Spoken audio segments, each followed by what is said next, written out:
यवतमाळ जिल्ह्यातील नवीन घडामोडी पाहण्यासाठी आजच आमचा MH29 मीडिया या चॅनलला YouTube वर सबस्क्राइब करा आणि बेल आयकॉनला प्रेस करा। MH29 मीडिया, बातमी आपल्या गावाची।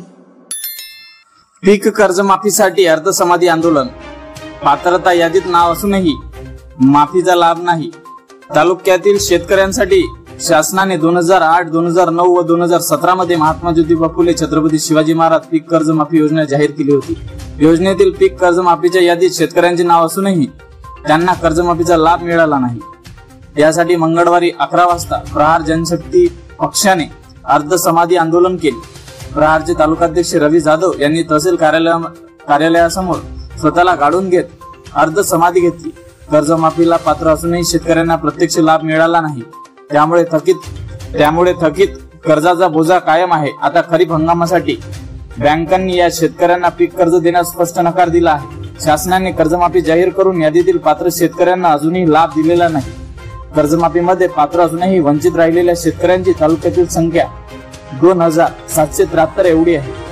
रोशन वातिल्ले, राहुल मोहितवार, प्रदीप आडे, अमित खापरकर, मनोहर एकंडवार, अभिजित गंदेवार, संजय राठोड, युवराज जाधव, प्रकाश साकोरे, श्याम चेके, निखिल पवार यांनीही आंदोलनाला पाठिंबा दिला आहे।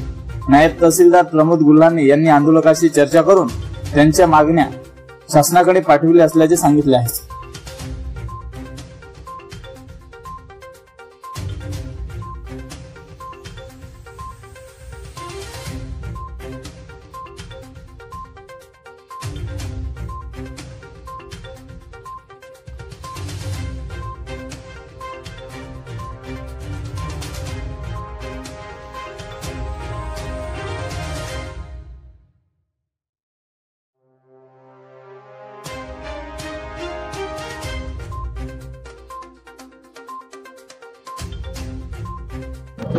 मी रवी जाधव, तालुकाध्यक्ष प्रहार जनशक्ती पक्ष आर्णी।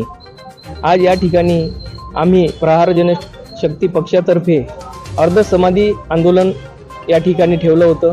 त्यामध्ये आमच्या प्रमुख मागण्या होत्या, छत्रपती शिवाजी महाराज कर्जमाफी जी योजना झाली त्यानंतर महात्मा ज्योतिबा फुले कर्जमाफी योजना आल्या। या दोन्ही योजनेमध्ये जवळपास 40 ते 45% शेतकरी अजूनही त्या कर्जमाफी योजनेपासून वंचित आहे। त्यांना दैनंदिन जीवन जगत असताना, शेती करत असताना, स्वतःचं मुलाबाळांचं सांभाळ शिक्षण करत असताना अत्यंत दयनीय अवस्था प्राप्त झालेली आहे। इकडे हमीभाव वाढ नाही, दुष्काळ आहे, नापिकी आहे। या सगळ्या संकटांना शेतकऱ्यांना सामना करावा लागत आहे आणि त्यामुळे त्यांच्या मनावर विपरीत परिणाम होऊन त्यांना न कळत आत्महत्या करावी लागत आहे। महाराष्ट्रामध्ये दर दिवशी किमान 7 शेतकरी आत्महत्या करत आहे। आज जगाचा पोशिंदा जो आहे, ज्यांच्या भरोश्यावर आपण सर्वजण आज जीवन जगत आहे, त्या शेतकऱ्यावरच जर मरणाची वेळ येत असेल तर कुठेतरी शासन त्या शेतकऱ्यांना सक्षम बनवण्यास कमी पडत आहे असा बोध होतो।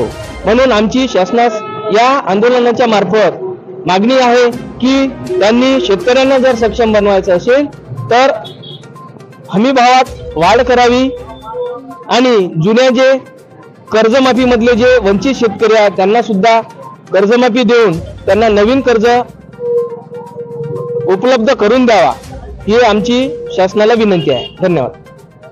MH29 मीडिया साठी इरफान रझा, प्रशिक, मुनेश्वर, आर्मी।